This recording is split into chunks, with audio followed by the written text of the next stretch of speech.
Hello, everyone. This is JPL, and today I'm joined with Christopher. yes, and we are podcast Podcast name name in in brackets. brackets.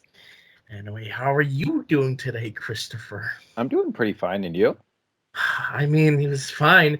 I was having a nice nap today, but Oh, then two darn Jehovah's Witnesses rang my doorbell and woke me up. they saw that your parents were gone, and they knew it was their time. Sure, yeah, I didn't answer the door. Never answered my door, but I peeked out like a small viewing from my window and saw them. I was like, "Nah, I ain't having this." You woke me up for this. Like it was a nice nap too. That sucks, but that's still funny at the same time. I woke up early, had to get my car inspected because your annual state inspection Yeah. happens, and so took a nap because of that. And well, that's the highlight of my day.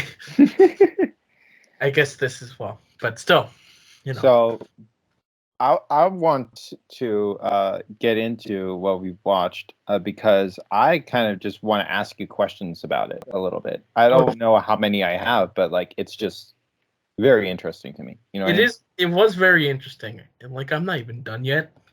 So, So first off, if you guys do not remember, last week John was talking about that his Disney Plus subscription's ending. He doesn't really want to watch any series, TV shows, and somehow we were talking about the older Disney animation stuff.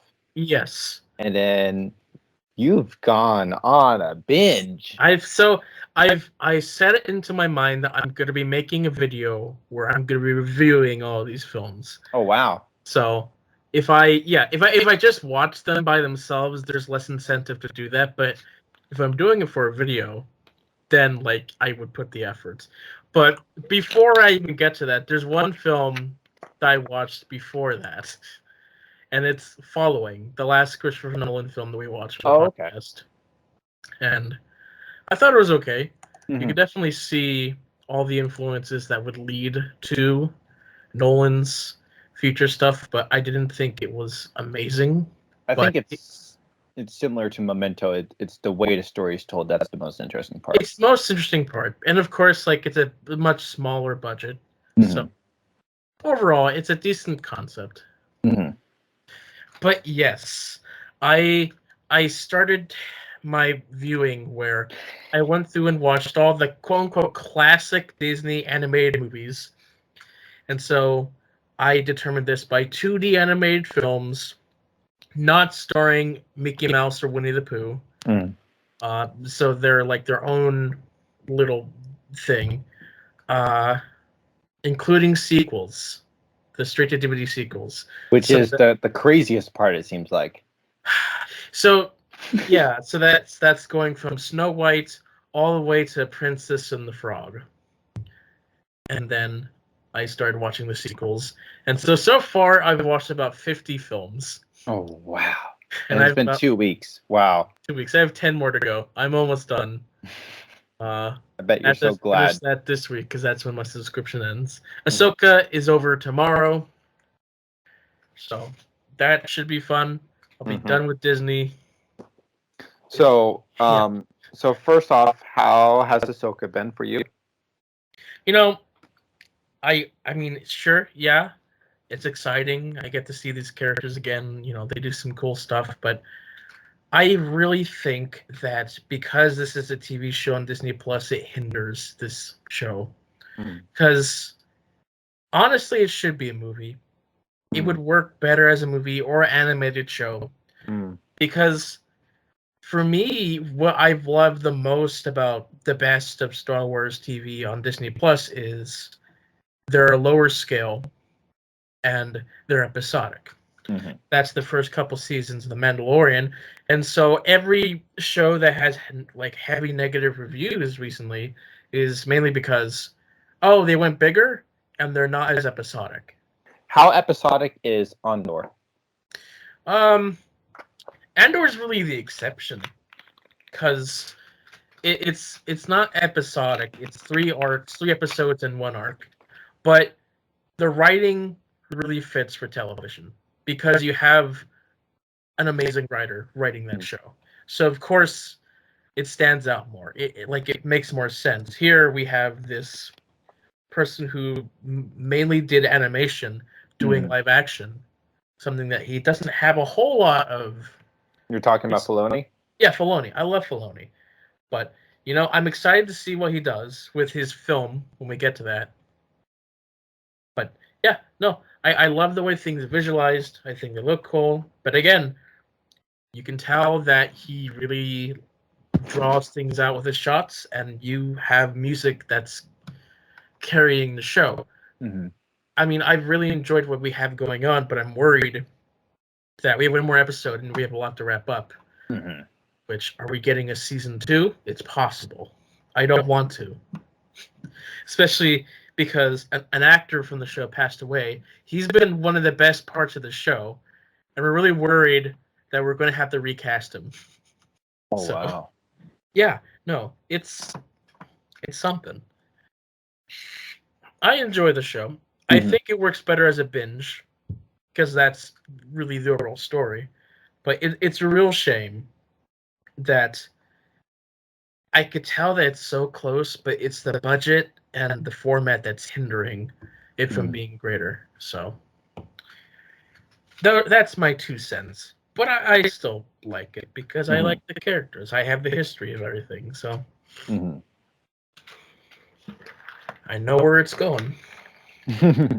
But with Disney, I wanted to watch it. I'm watching it in chronological order of when the things released, except for the sequels. Because that's hard enough. So I waited till after I watched everything to go back to the sequels. The sequels, I'm doing it out of order, just from how Disney Plus has it. Their years labeled, because they have a collection for their animations through the different decades, and I've been following that through my list of all the films and sequels, which is nice. And so I've learned and just paid close attention to just how things are influenced from the different decades. There's different eras from the shows. Like, the earlier Disney films are just some of the best animated because they put so much effort and time into it. And one thing that you start to notice is that they use a lot of reference footage. So they're rotoscoping a lot, and it just, movement looks so fluid. But the storytelling isn't the best. And so as we go through over the years, eventually you get into a time period where they couldn't really afford to have high budget animation. And so you enter a dark time where the animation is sketchier, but the stories are basic. And it's not really until the Disney Renaissance of the 90s where someone else came in, took over Disney, and was like, you know what? This is the direction they're going. And they came out with hit after hit with like a new format, music, better animation. And it's like, yeah, no wonder why people really like this. Because not only did they have a better stories, they took all the elements from all the other Disney films and talked about, like, okay, how could we make this better? How can we take all of these princess fairy tale tropes and like not do that? And so you have Little Mermaid, where you have the character do more, you have the love interest do more. There's more thematic elements where you're playing with the ideas. You have, say, Hunchback of Notre Dame, where your main character is this character who's disfigured. And it actually doesn't end with him being with a love interest, which is interesting because everyone else does. And so each film, like, they're testing the different perspective. Mulan, it's not your traditional fairy tale. It's your character who becomes a soldier to save their father, and that starts the whole girl boss trope that we get from this point on. Although I think Mulan did it the best because she wasn't trying to prove anything; she just wanted to save her father. And then we enter the 2000s where things start going back down a bit because greed, of course, and CGI is becoming more prominent. They want to see more of that. But you get to the sequels, of course, where, okay, it's very interesting. The sequels are bad, but they're fantastic marketing because without them, you probably don't think as much about the original films. But because you have the sequels, you even have sequels to like Bambi. Really? There's a sequel to Bambi, Peter Pan. These very older films. Yeah. And like that brings back the original films back into the cultural zeitgeist because they see the sequel and they're like, oh, let me watch the original and then watch the horrible sequel. And so that brings kids going back to the original. That's how they keep this going. And so we hate the live action remake, but they're doing the same thing as the sequels where they're keeping these original films in the cultural zeitgeist. These films don't have to be successful. They just have to keep those characters and those IPs in the people's minds. Right. That's why even if you have never seen any of these films, you go to like the Disney Renaissance. They've been advertised brilliantly to like be fantastic to people's minds. Like even like an okay film like Cinderella, where you have the best bits of it are Cinderella, but most of this film is about mice and cats. Surprisingly, but you never even think about the mice and cats because they only advertise the Cinderella portion, and so they keep that in your mind. So really, I find that Disney, they just really know how to sell IPs, and they're able to risk all that stupid money because they know that you go back to these original classic films. Except recently, where they're losing so much money because they're getting so greedy with this. They just announced they're doing a live-action Bambi remake. Yeah. And which was funny because around the time I heard about that was around the time Tarantino mentioned that like the line he won't cross is animal cruelty, and I'm like, he should direct Bambi.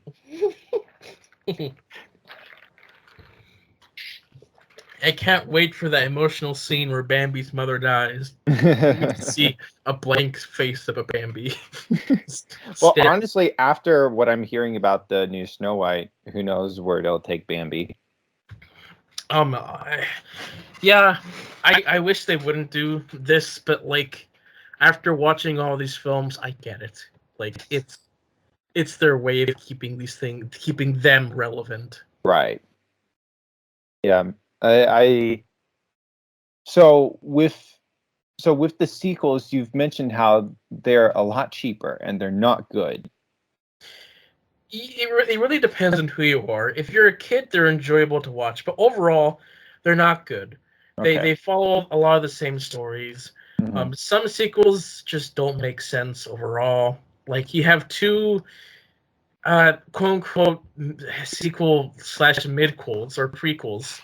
There's sequel prequels. Like Bambi 2 is a prequel taking place in the middle of the film, the original film. Same thing with Tarzan 2, takes place in like the middle of the original film. Interesting.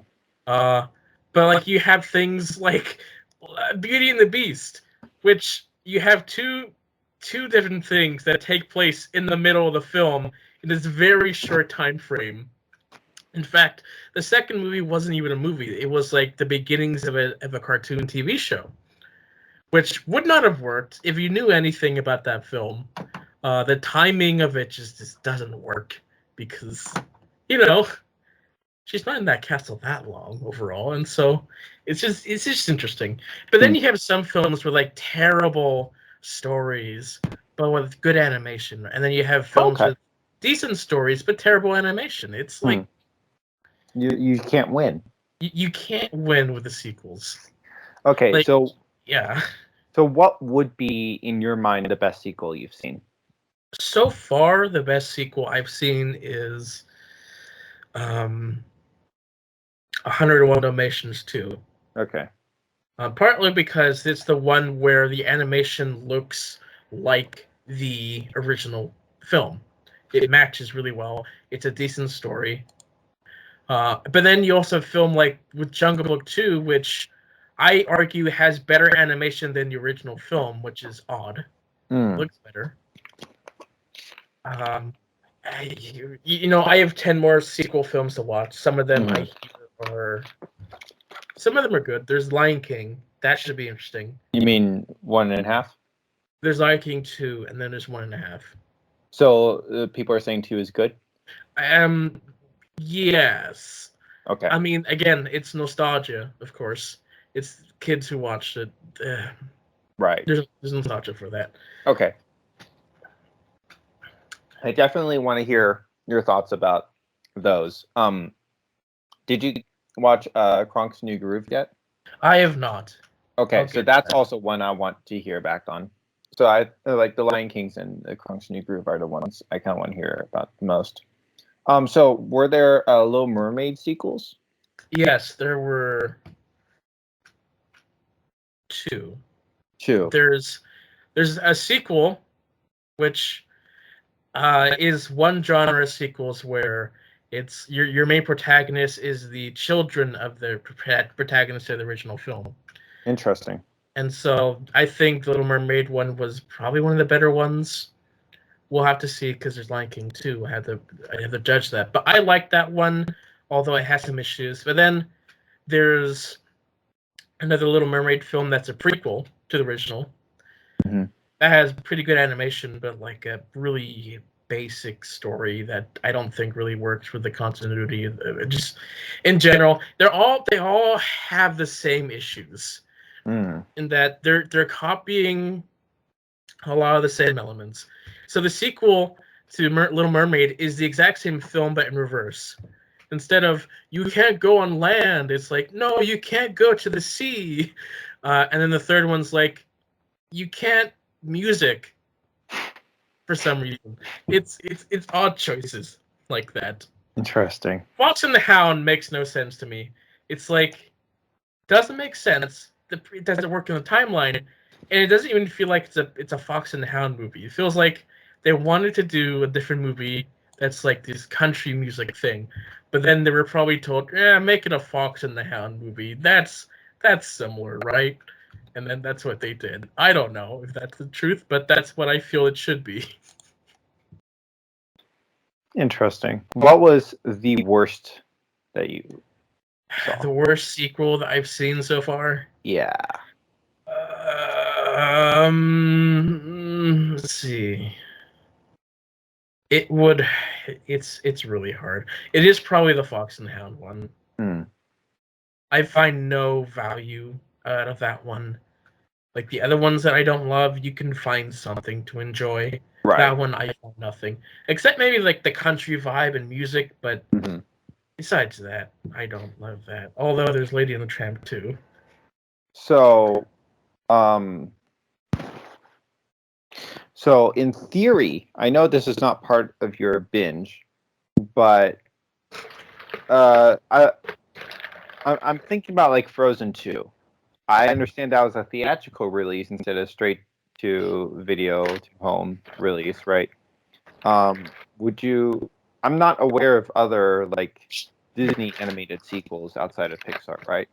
Sure. Would you say that is, in theory, the best Disney sequel? Because it's made for a theatrical release. Yeah, probably from my memory, that's the best one. The only other theatrical release sequel is from the film The Rescuers. The sequel isn't all that great, but that's the only other sequel that I know of. That's not 2D, although there's Fantasia. Fantasia is a weird thing. It's hard. Fantasia. It's like they animate to music, essentially what it is. And they made one back in like the 30s and 40s, and the intention was they would do another one every few years with some new animation and maybe some old, kind of like an anthology that happened over the years. But they didn't make another one for like 60 years. So they made one in 2000. It's half the runtime, there's a lot of CG utilized in it, which doesn't really fit as well, and it's just a little underwhelming. I want them to do another one because I really like this idea, and it could be fantastic. But they've kind of hit, they kind of missed. But of these films so far that I've enjoyed the most, I love The Emperor's New Groove, of course, but I really like Beauty and the Beast. Like for the past 10 years, it's been a long time since I've watched it, and I was like, oh, why do people really care so much about this film? It's like I enjoyed it, but I didn't love it because this was in reference to the live-action remake where everybody's freaking out. It's like, why are you freaking out? And then I watched the movie, and it's like, oh yes, I love this film. It is a good movie. It's probably my favorite of the Renaissance. So, yes, that is what I watched. 50 films and more counting. So, do you have an idea of what next might look like? Is next going to look like a break or next after I get all the Disney stuff? Yeah.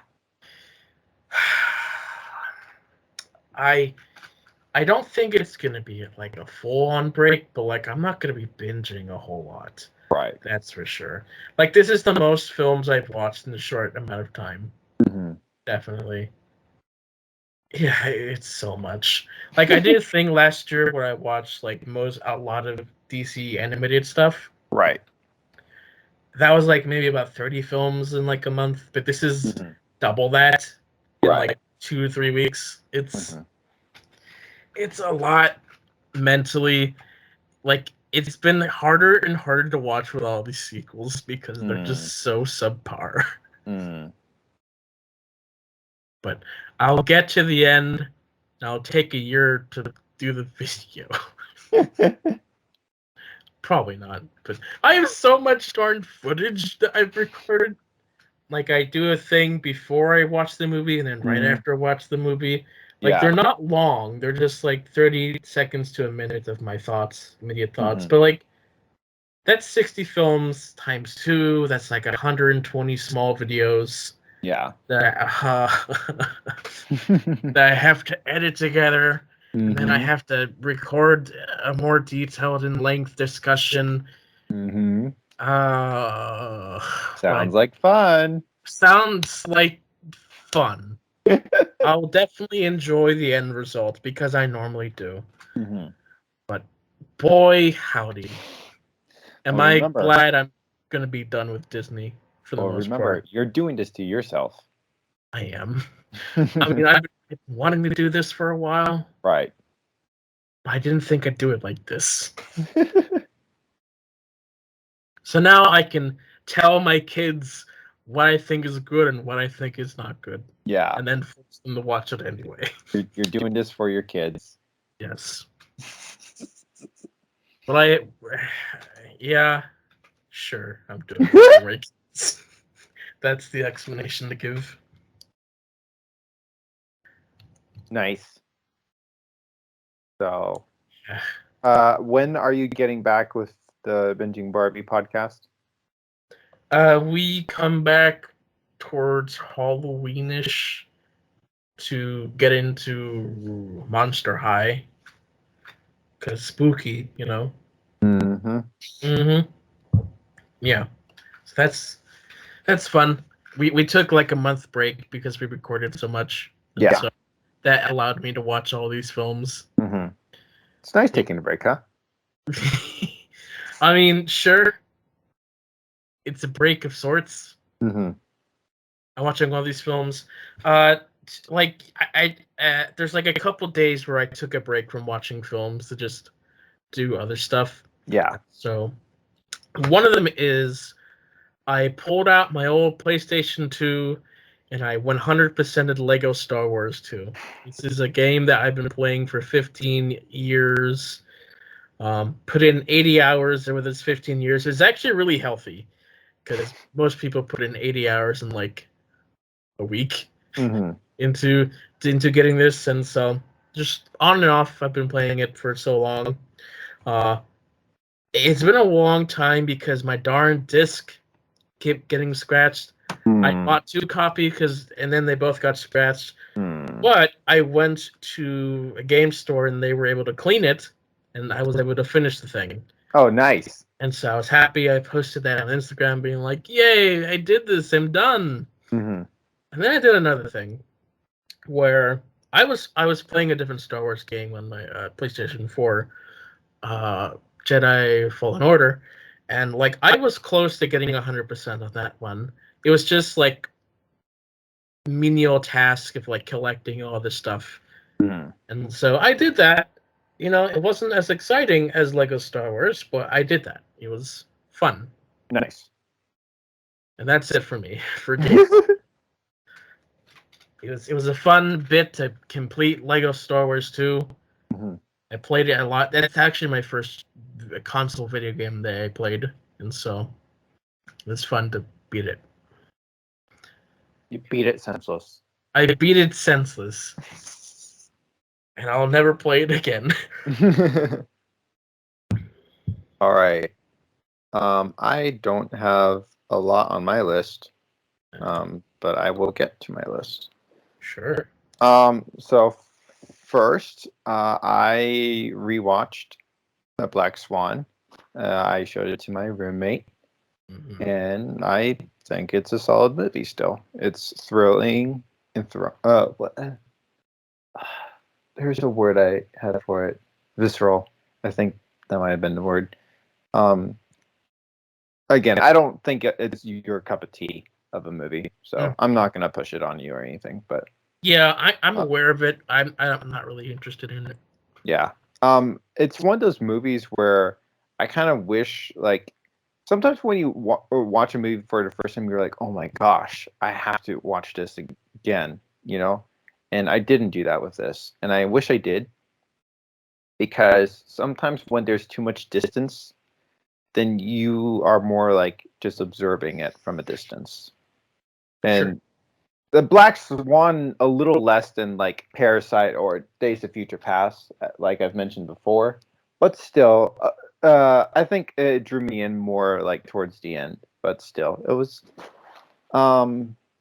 yeah. I think I would like to normalize like a thrilling movie, like rewatching it soon. I don't know how often I'll do that, if I will, but it's something to think about. Mm-hmm. And then I watched the SpongeBob SquarePants movie. Did your roommate want to watch it? Um, 2 parts. Okay. Initially, yes, and then I had a reason why I wanted to watch it, which I can't talk about yet. No, you can't. I can't. Oh.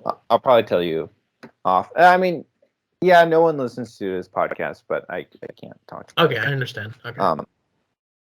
Yeah. So it's it was enjoyable. I smiled the whole time. I didn't really laugh a lot. I smiled because it's just childishly cute and stupid. I enjoy it. I smile a lot during watching that film. That film particularly. Yeah. It's the best SpongeBob movie out of all the films that came out. But all the same, like, I definitely think there's a nostalgia built in for most people who watch it that I don't have for it. I mean, that's SpongeBob in general. Right. So it's enjoyable, but it's also, I don't want to say it's not for me. I'm not gonna go that far, but it's I don't get it on a personal level. I get it on a nostalgia level. I don't, but it didn't connect with me. I'll put it that way. Yeah. It was a very fun watch, I will say. And then last night, I rewatched What's Up, Doc, which I showed to my roommate and a coworker. Okay. Again, it's hilarious. I guess a little bit like not as. Again, it's my third time watching it. There's so many movies I'm rewatching, man. So to some degree, there are moments where I'm like, okay, I didn't remember like all these sections that don't have funny parts, but the funny parts are funny. So yeah, I want to. There's part of me that wants to like look into like finding comedies of this sort from, you know, of this sort and from the time period era. I finished watching Severance with my roommate. He loved it, and so did I. Severance is the one thing that that was actually a show that I rewatched immediately after I watched it, and practically kept rewatching. And that show, like I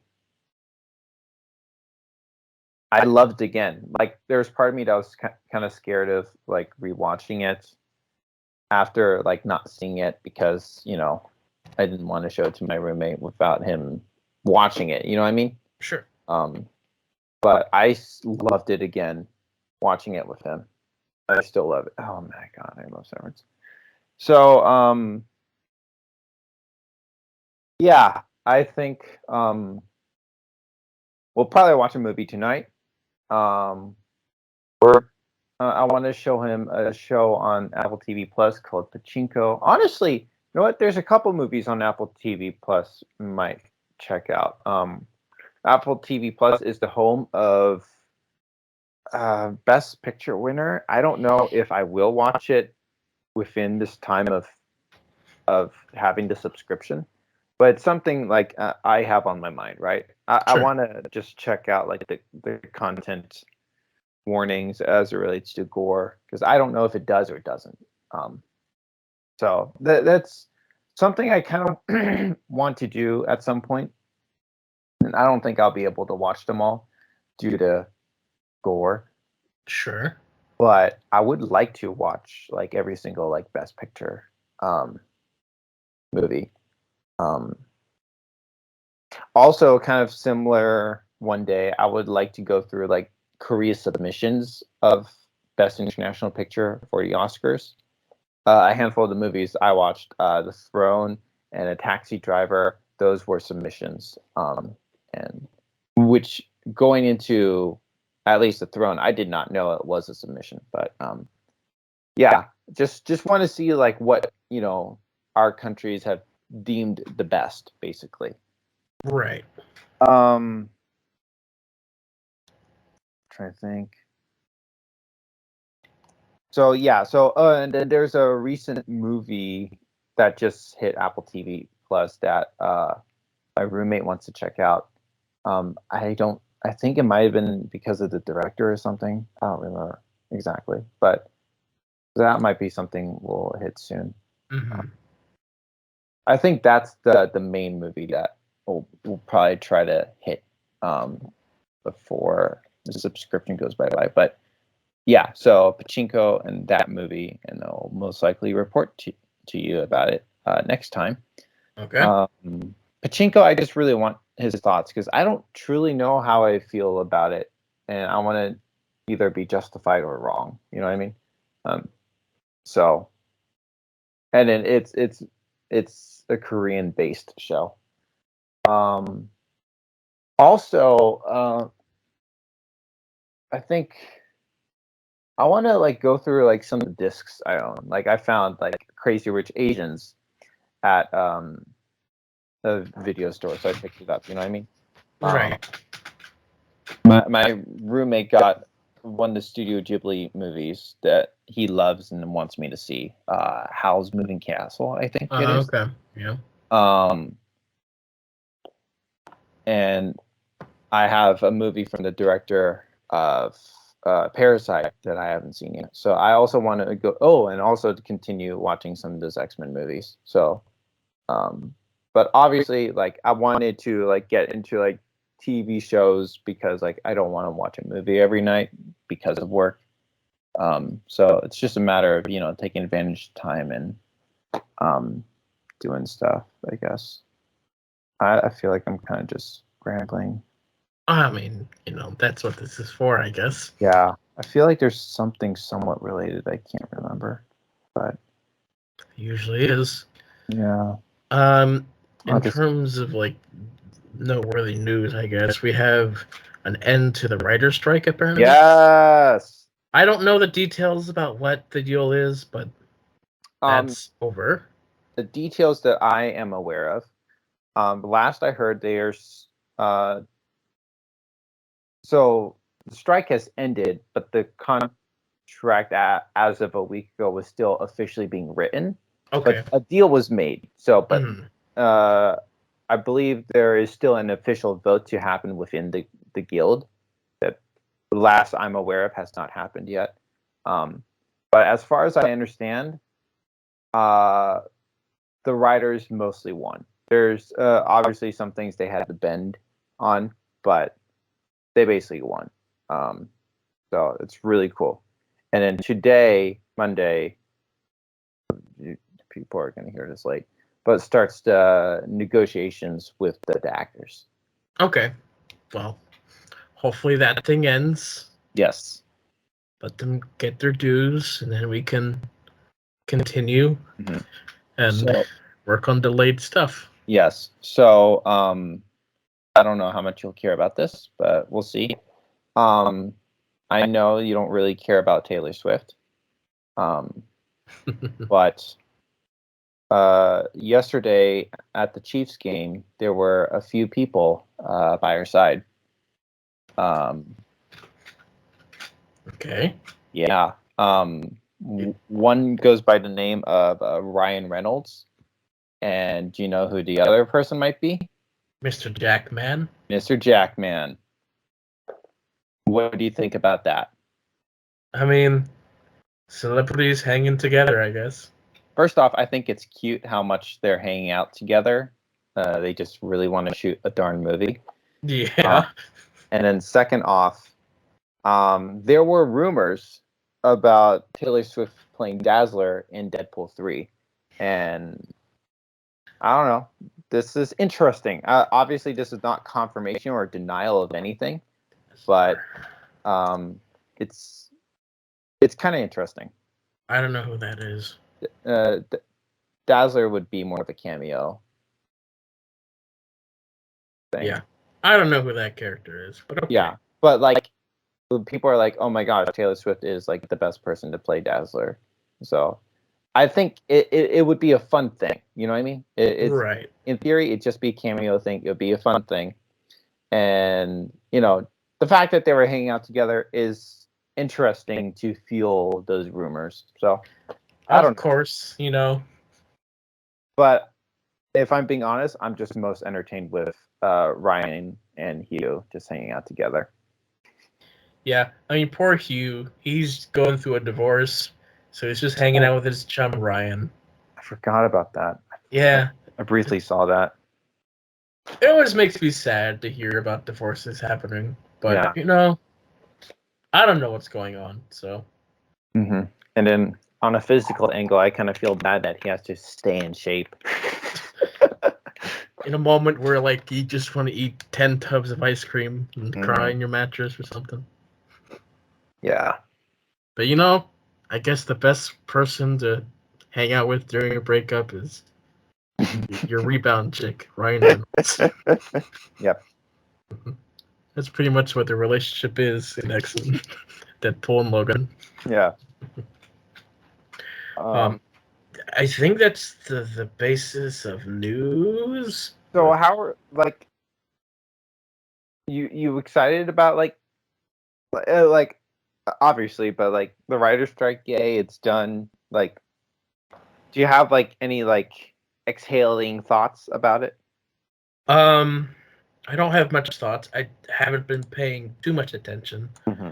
but I hope that there's a good deal in terms of like AI writing and whatnot. As it relates to the writers, it's not a complete abolition like the writers wanted, but there were significant things in favor of the writers. But I just hope that the writers write good stuff. yeah, that too. Like I really hope that we get our guy going back to Andor. because he's really what made the season 1 great. Mm-hmm. So let's hope they get him over there, because they were filming without him for a bit. Mm-hmm. Yep, So, I am excited to watch Andor whenever that time comes for me. yeah, like, I think I might binge Andor right before my thing ends, right after the Disney thing. Mm-hmm. Because it's just that good. It's been a year since I've seen it, and it's Yeah. like, I really am curious to just rewatch it again. I don't really have that feeling for other Disney Plus shows, but Andor, I'm really curious because, good writing. I just watch it and see if it still holds up, and just enjoy good Star Wars that I don't have to hear stupid complaints about the stupidest reasons why people don't like Ahsoka or something, whatever. Like I said, I'm gonna wait to watch Andor until season 2 is more around the bend. Because I'm just not that big into Star Wars, so I just don't care enough. Basically, but I care enough to want to watch it eventually. But yeah. Also, on a somewhat similar note, I was thinking about Spider-Verse, and I feel like that I might, like, when it hits Netflix, I might watch it.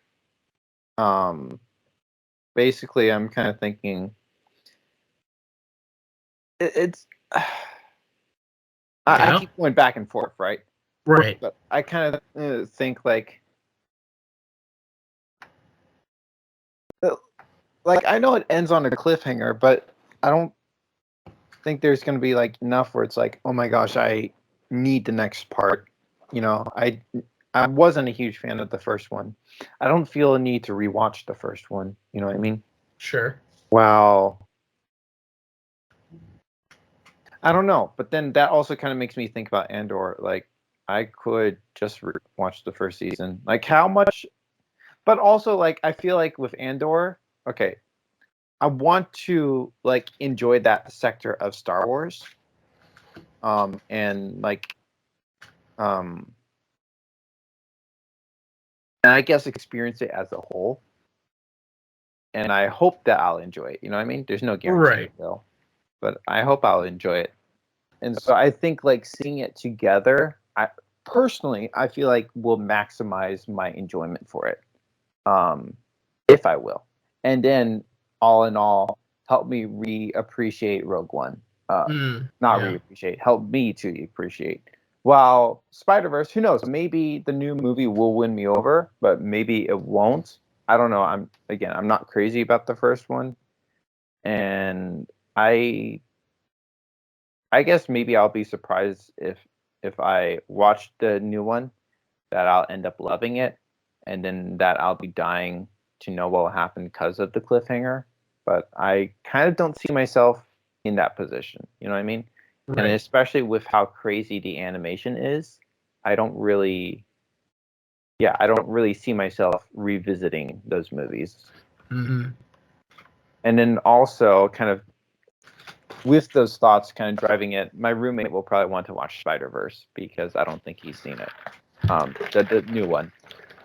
So it'll kind of be like, I don't want to hold him back kind of thing. Like, he could watch it on his own if he wants to, but also like, if he's going to watch it, I might as well watch it kind of thought. You know? Yeah. Yeah. I don't know what the next major thing I'm going to watch is. Like, Severance is on my list. There's a few things on Netflix I need to finish up. It's just like a matter of time. After Disney, how am I feeling? Yeah. My roommate wants to get Netflix at some point.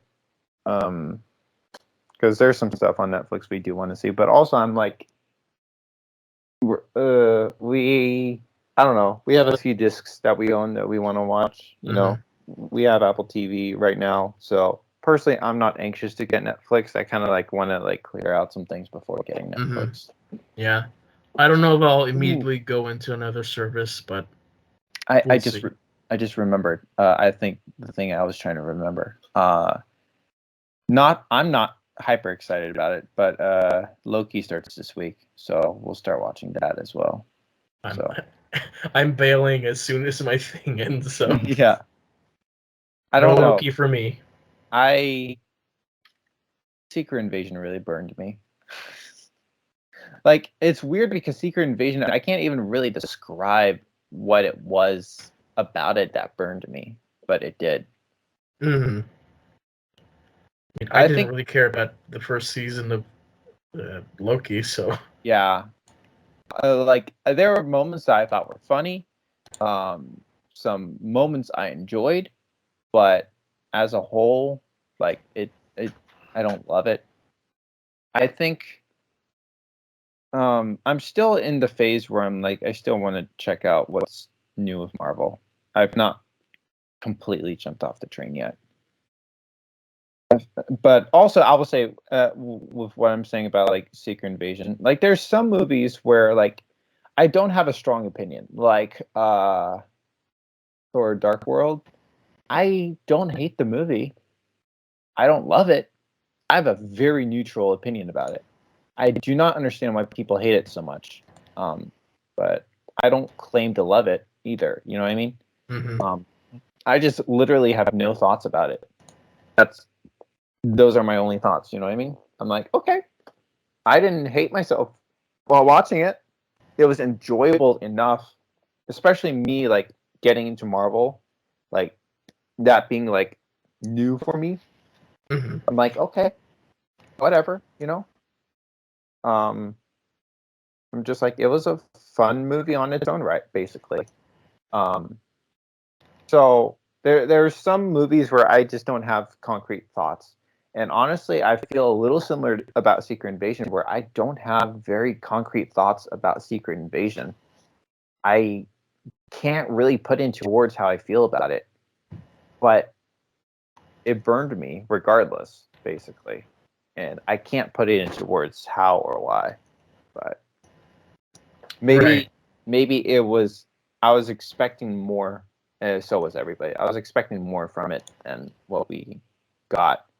I think that was a significant thing, but I think that's probably a lot of the feelings towards Thor: The Dark World, where all the feelings just came from when the film first aired. Like there was a long wait in between whatever film was before that. I don't think the it was Avengers. Yeah, the Avengers, sure. Yeah. Wait, what was first, Iron Man or the Avengers? I want to say the Avengers. Okay. And so you have this long wait. At this point, you didn't really have a subpar film. You can argue maybe the first Thor, but that was generally fine. And so you get to Thor 2, and it's like, oh, it's not to the level that we have enjoyed since Avengers. Mm. And you could probably have the similar feelings where it's like, oh, Doctor Strange coming right after No Way Home. Like, there's a big difference because that really affected your view of the film. That is true. I will say again, like Doctor Strange, in retrospect, I enjoy on its own. I don't think it's a great movie. I don't understand really how it fits in with the MCU, but as a pseudo horror movie, I enjoy it. Right. It's and also like it has some of the more creative visual camera angle stuff, majorly probably due to Sam Raimi, but in the MCU, and that makes the movie interesting to me. I don't know if we talked about this last time, but we got a trailer for the new Aquaman film. Oh, okay. At some point. What were your thoughts? It was fine, but like Amber Heard is in Oh one yeah, frame. you did mention that. You mentioned that. And I was so disappointed that because of the darn actress, that character is gonna be. Yeah. It's a real shame. But I guess what's kind of interesting is the fact that Ezra Miller still got his movie, but then when this happens, like, it's like, oh, Well, because of the situation, we can't have her in it. Well, she's probably in it more than what we see, but like they're definitely not really utilizing her in the marketing. Mm-hmm. And like there's probably a contract where it's like you have to use her. It's like, okay, one frame, there you go. Yeah, I guess it will be interesting to see how much she is cut from the movie, because that's a strong possibility. And I hate not completely she's cut, such but an partially important character to Aquaman himself. So, bruh. In a general sense, what are your feelings about the upcoming movie? I think that if you watch it, it's gonna be your basic fun adventure, but like I don't think it's gonna be amazing. Mm-hmm. Like I could probably watch and be like, oh yeah, that was cool and enjoyable, but it's gonna be like your mid or basic level enjoyment. So there's something that I'm a little upset and or confused about, is Peacemaker season 2. Oh my gosh. Yes. I know you've talked about it before. But again, James Gunn keeps, saying that, Creature Commandos is the start of the new DCU. I had to stop myself from saying E. So everything prior is not canon. I think this was kind of talked about because of Blue Beetle. And he's like, yeah, actors or concepts, theories, whatever, may carry over, but like Creature Commandos' new star, which I can kind of get. I can kind of get behind it, right? Sure. I can kind of. However, freaking Peacemaker. Like, that's the one thing that really grinds my wheels. Unless they do a thing where it's like, oh yeah, we're actually in the new universe. So things are different in Peacemaker season 2. Why is there... Okay, you watched Peacemaker, right? I did. Do you feel like there's a need for a season 2? I don't think there was a need for season 1, but people really enjoyed it, so... Okay, so my question is, like, why does it have to be the same show? You know what I mean? Right. Like, if technically season 1 is not canon, what makes season 2 canon? Because it releases after Creature Commandos? I think that's a horrible reason.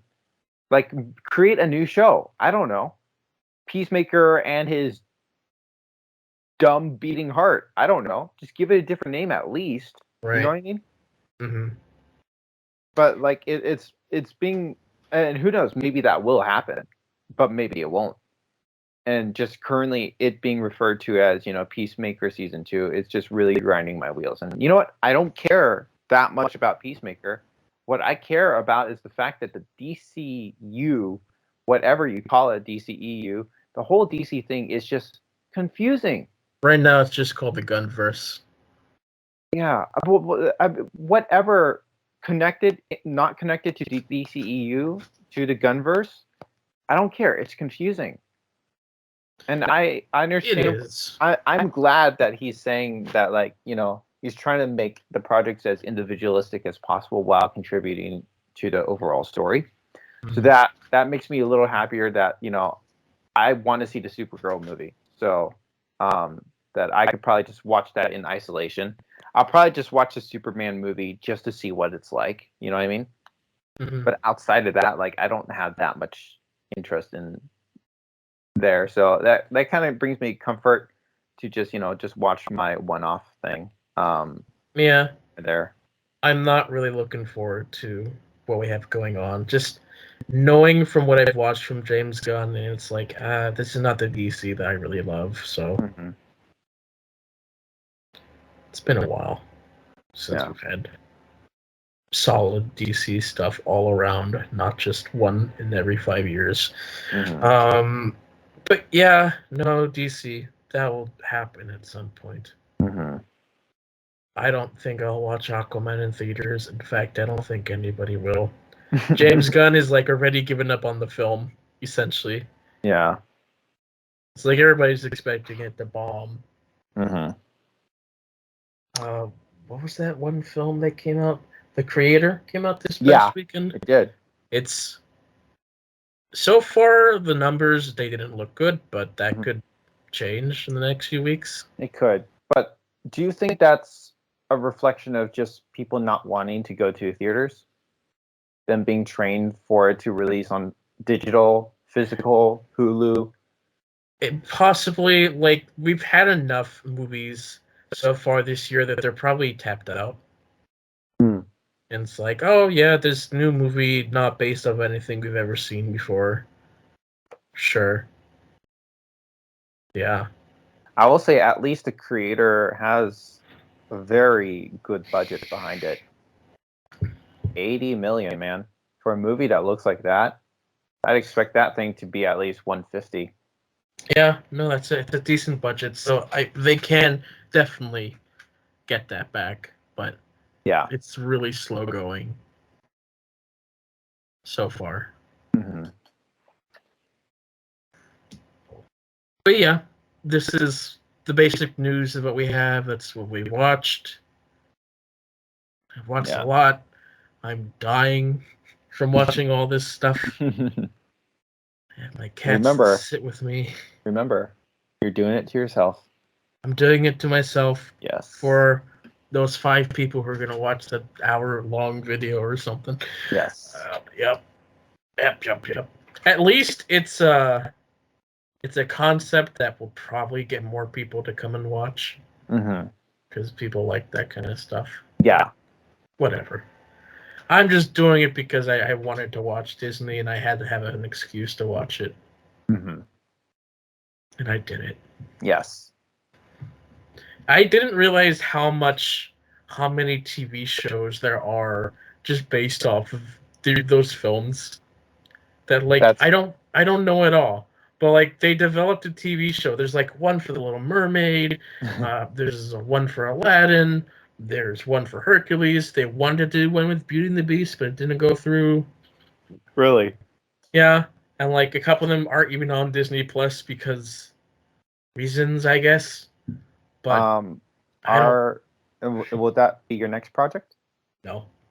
Why not? It will not. My next project will sorry. Will that be a future project? See, maybe in 5 years. We'll see. See, I can't say no because one day it'll probably be yes. Because like I told you, we're not going to do music on this podcast. And guess what? We've been doing music now. And I've been excited about it. And so, like, with that, let's go into mixtapes, I guess.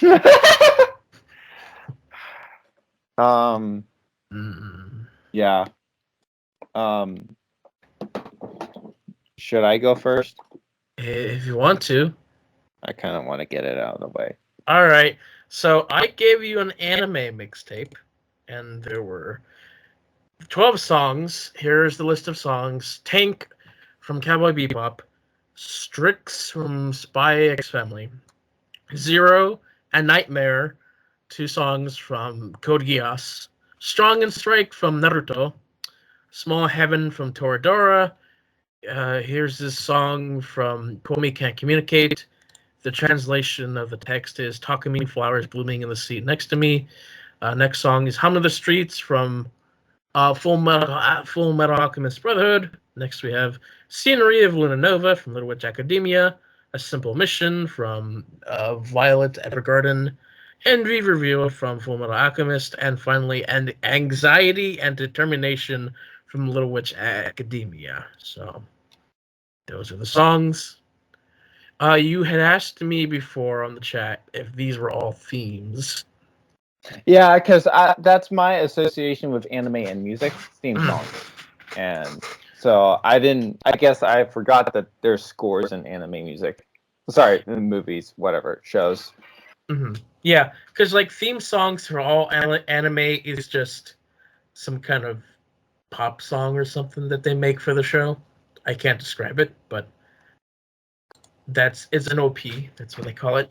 But yeah, no, with anime scores, it's mostly just situational themes where you have a theme that they'll play like every episode during a specific sequence where it's like, oh, the characters are arguing, bickering. We'll have this song played during those segments, Mm-hmm. or we have a cool fight, we'll play this song, or just whatever we feel works for that situation. There's a theme for this character to come in, sure, why not? The only theme from here is Tank from Cowboy Bebop. That's the main theme song. So, gotcha. Yeah, I was gonna ask that. That was that. First off, it reminded me of the. It was in one of the previous mixtapes. I don't even remember what mixtape. It might have been the game mixtape. It was the yellow art. Oh, they look like cups. Cuphead. Yeah, I don't know. This kind of reminded me of that. Mm. But this one actually takes itself seriously. Sure. Yeah. Think. The first 4 songs are very jazzy. Yeah, well, I'll say like my favorite one was actually like the second one. Oh. Yeah, that one kind of like, I guess, because well, I mean, it is a spy-based anime, right? So I guess like if an anime had, a jazzy sound that, forgive me if I'm butchering this idea, but Bond. Yeah, Bond. Like, I don't know much about Bond, right? But like mentally, I'm like, oh, if there was a Bond vibe in the score, like that would be it. Sure. You know? Yeah. Sorry, my computer is just super slow. I mean, right I now. get that. Yeah. Slow is slow. I just have so much up. Oh yeah, you do. Yeah, that hasn't changed. And also, what sucks is that like I'm not on my computer a lot. You know what I mean? Mm-hmm. So like I just really don't like. I accumulate a little too much. And then so it just bogs everything down. It slows it down. Slows it down. Like sometimes what I do is like I'll just like do like a force like close everything because I can't sort through it all. Right. Yeah. So again, so like practically all of these, like I have no like context or association with like the original stuff. You know what I mean? So definitely like the first 4 kind of more on that like jazzy thing were the more intriguing stuff to me. Right. I mean, jazz is fun. Yeah. So that's why I started it, because Tank, I feel like, is a good starting song. Mm-hmm. It's like, I mean, that's the first thing you hear in the beginning of the show. It's the top of my road, one of my mixtapes for driving in the road. Mm-hmm. So just gets you in the mood. And then this is one where a lot of the songs kind of complement each other, just sound kind of the same. But yeah, I think especially as we kind of get well, first off, like the jazzy thing kind of like has its own sound, and then like the others kind of like have their own kind of sound. So yeah, there isn't. I can't. It's hard for me like to fully like distinguish them from each other. But I guess like again, I've not known a lot about anime, right? I've not indulged myself in it, and so and also, like I've said, like watching like movies and such, like oftentimes I really tune out the score. I really don't notice. I think like if I take the time to like listen to the soundtrack and rewatch the piece of media, then I tend to notice the soundtrack more. Inception's a great example. Severance is a good example. And so yeah, I generally listen to things with headphones, and so I'm able to catch things more clearly. You watch it because you wear headphones all day at work, so yeah, I just can't do right. it. So I guess it sounds really ignorant of me, but I guess like, oh dang, anime actually has score. You know what I mean? And again, that's just me as relates to media. I guess I'm surprised that moments in the middle of a movie are like, oh, I forgot there's score. Yeah, it exists. Anime has really good scores that I don't often think about. Yeah, but when I listen to them, I could really feel the production value of these scores versus like some random TV show on the CW where it's like, oh yeah, they're just using samples to put together a song. We're here, you can tell they put together for some of these, to put together a full orchestra of songs, and it's like, wow, I can hear the quality in that. Yeah, they care. So they care. It's really cool. So, I guess maybe the track that, like, I guess just on the casual listen sonically didn't strike me was number 6. Which one is that one? 1, 2, 3, 4, 5, 6. Okay, Tordo, Smart Heaven. Yeah, I figured I put that there to have a little bit of a difference. Mm-hmm. Yeah. Again, I don't necessarily think it's bad. It just, I think, especially out of context, just didn't strike me. Yeah, I mean, that darn song plays in like every episode. Really? And so it's here because it's stuck in my head. It works it works on the show because of the situation. It's like, oh, the characters are bickering. This is the song you hear. It's funny, but you hear it so often that you can't get away from it. Yeah. So, yeah, I think, like, kind of just being like realizing, like, oh, there's good score in anime, something I just didn't think about, basically. So I think that was cool to discover. And again, the second one with the Spy Family is just my favorite. That's just a cool sounding one. And then from 8 to 12, which is Full Metal Alchemist 2. Well, I was kind of talking abstractly about those earlier, where I'm like, good score. You know what I mean? Like, sure, it's well done. Again, for me, I just don't have context behind them, but they're solid. And those ones, that they more sound similar to each other, and so you probably can't distinct too much if you haven't watched them individually. Right. But it was really hard because the Full Metal Alchemist, I love pretty much all the songs from that soundtrack, and so it's really hard to just limit how many songs. When I was first initially putting this together, like, I had like so many songs from that I had to dwindle down to, like, okay, I can only have at most 2 from each different anime. So it was a tough choice to do for them. So dang it, I feel like I kind of forgot. But like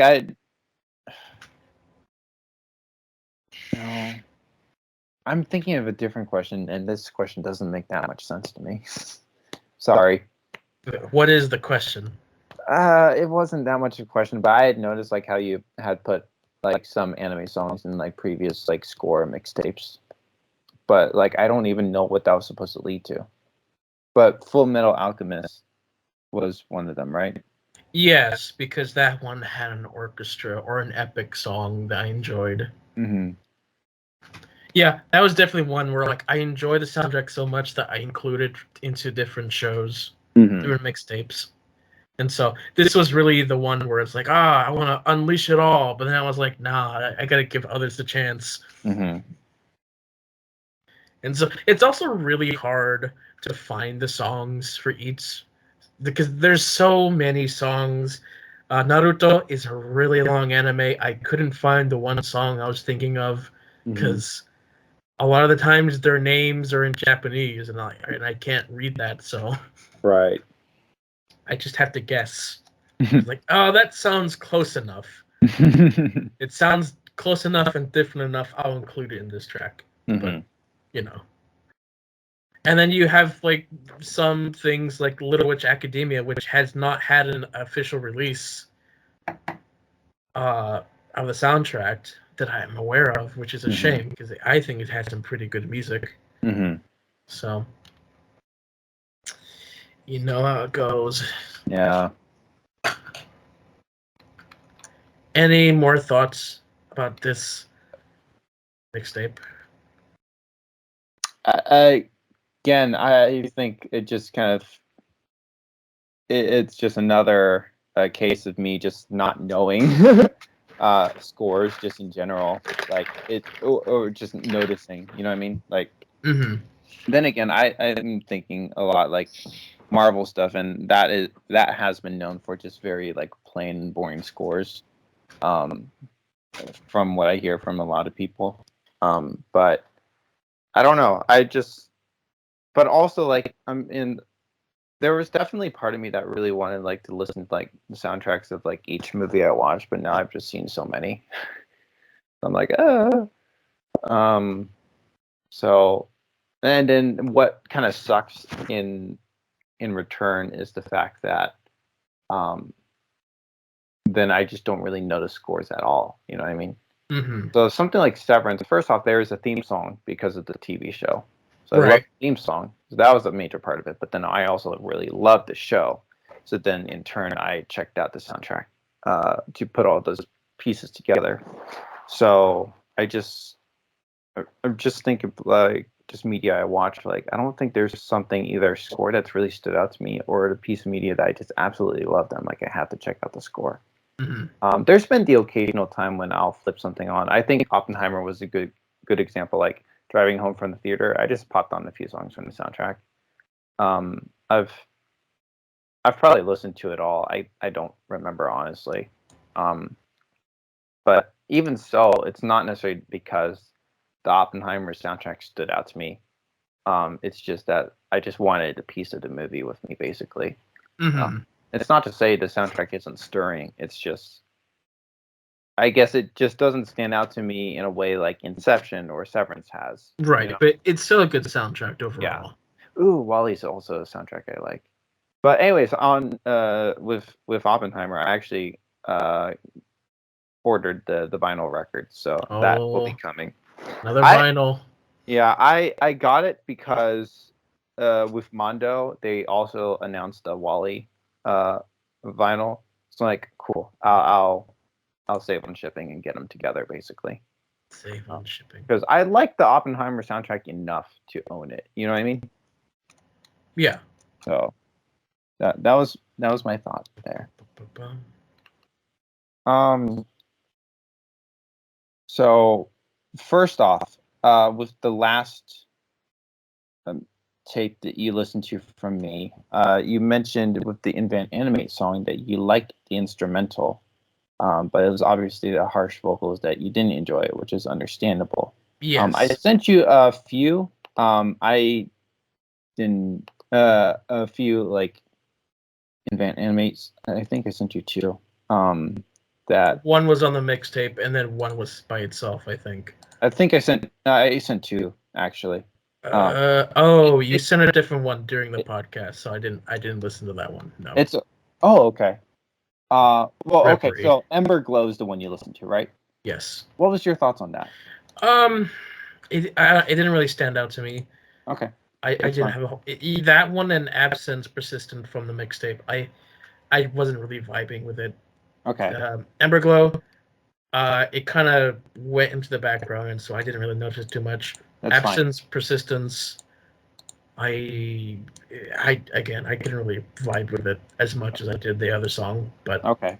The other song he sent you is Revere. That one is definitely more like a chill, mellow track. So okay. No heavy guitars in that one. You don't have to listen to it. So basically, the list I gave you are my favorite songs from March, going from 5 to 1. The first song is Blackpink's Jisoo, and she released a song called Flower. The next one is Cherry Bullet, their song Play on the World. Then we got NMIX with Young Dumb Stupid. I was really conflicted whether to do Young Dumb Stupid or Let Me Like This, but I decided with Young Dumb Stupid. Then number 2 is Invent Animates, Absence Persistent. And then number 1 is IVE! Freaking love IVE with Kick. Okay. Yeah, what are your general thoughts? So, out of these 5 songs, I think Flower was probably the one I enjoyed the most. Okay. It, at least starting the song, it had a bit more of a semi-jazzy. It's not exactly jazzy, but it has a little bit of a kick. Mm-hmm. That was enjoyable. And then the rest of the songs, I didn't really care too much about. Mm-hmm. They to me, they just kind of sounded like a lot of the songs that I've listened to before in other K-pop mixtapes that you sent me. Mm-hmm. So they didn't really stand out to me a whole lot. I guess Young Dub Stupid has that Farajaka thing they do. Yeah. Yeah, whatever. It's a thing. I can't remember. No, Really you're good. anything else from this. I listened to it twice, but You're good. Honestly, that's all I want. it's Disney, really. It's Disney's on my mind right now, so You're I fine. guess It's I don't even care about the Disney thing. Like that's all I want to hear from you. I just sure. want your thoughts about the Invent Animate. I'm glad you liked Flower to a degree, and honestly, I'm just happy enough of that. So cool. Sure. Should Um, agree. what do you got for your next tape? All right, let me see. All right. My next mixtape for you is going to be my Weird Al mixtape. Oh, fun. So these are 10 songs from Weird Al that I enjoy that I put into this mixtape, giving you a wide experience of Weird Al. Um, Again, Weird Al does parody songs from famous songs, but you probably have not heard all of these original songs. I've not either, but I enjoy the parody. It's really the lyrics that just come through. But this 10 songs I have for you are The Saga Begins, A Complicated Song, Smells Like Nirvana, Party in the CIA, White and Nerdy, Foil, Virus Alert, Trapped in the Drive-Thru, Ode to a Superhero, and Now That's What I Call Polka. The last song I included one of his polka mixes Gotcha. that get you like the Weird Al experience. So These these are 10 songs that I just love listening to from Weird Al. They're so much fun. So cool. Hopefully you get some enjoyment from Sweet. his brand of humor. Looking at my list for April, number 5, I have Salt and Sound, Be Still and Know His Name, which I think sometimes like making the list, like I just don't know. Like I sometimes struggle, but sometimes I like to highlight an artist. You know what I mean? So it's like I like the song enough. And so Salt and Sound is, you've heard a couple songs. So I'm not expecting you to be like, oh my gosh, what a song. It's just, it exists. I put on the list partially to promote, but also I like the track. I think it was like a partial remake of when there are other songs. Yeah, the fourth song, I need to see the Korean to read her name, but Heizi, Vingle Vingle, fun song. Number 3 is from New Jeans called Zero. That is a song that they did because they have a partnership with Coca-Cola. Nice. So that will stand out because it's a promotional track. But New Jeans is fun, and therefore they are on the list. And then number 2 is Lee Chae-young's Knock. It's just a fun little song. And then number 1 is I've, okay? Okay. John, Yeah. I've. And they have this song that they released this year called I Am. And let me tell you, John, this is my favorite song of the year. This is, actually, they're in the middle of a cycle right now to release an EP in a couple weeks. So we'll see if anything from there beats I Am. But I don't think it can, because I Am is so good. And I'm not expecting you to love it, man. Okay. But I'm just saying, like, I should criticize it even more. I should pay full attention to this one song. I feel like the other songs I could kind of care less what you think about, but I Am by IVE, man. I can't wait to disappoint you. Probably will. Oh, wow. Guess that's what you think so much about me. I will disappoint you. Yes. But yes, I'm excited for these next. I'm always excited for these next bits of music, but I'm excited about the Weird Al one. Yeah, that one should be fun. Yes. Instead of just doing like a full genre, I'm just giving you one artist here. that I definitely have enjoyed over the years, and so I know that you've had like semi history with Weird Al parody, where you kind of know about his style, but you haven't really listened to any of his songs that much. Right. So this should give you something. Honestly, like you played me a handful. I played you a handful when I visited you, and we were waiting for your car to be fixed. Yeah. In that beautiful little day, but yes. So I think I feel like a few of them you've already played for me, but I'll still enjoy them again. Yeah. And yeah, I'm excited. Yes. Excitement. And we're getting towards the end of my mixtapes. Only a few more left. Mm-hmm. These are my more recent ones that I've made, and so they're more on my mind, and I'm happy for that. I have a question. Yes. Are you happy that my mixtapes are so short? Yeah. It makes it easier to just ignore it and then listen to it. Yeah. I don't have that same effect on you because. And again, honestly, like this next tape, like I'm not gonna expect much from you. Mm-hmm. Like it's just mostly like I'll be curious for your thoughts in general, but also like, you know, yeah. Yeah. Yeah. Yeah. Anything else? Is there anything else really to discuss? No, there is nothing else. That's a shame. Yeah. It's a real shame. I've watched 50 shame. films. Would you like me to talk about anyone in particular? Didn't I already ask you about some in particular? You did, but like there's Yeah. 50 films. Any other one you want to talk about in particular? I asked you about Lion King. I asked you about Groove. I asked you about Little Mermaid. I don't know what else there is. All right. Well, if that's the case, we have a shorter one for you today. So, thank you all for listening, and we'll see you all next time. Bye. Bye.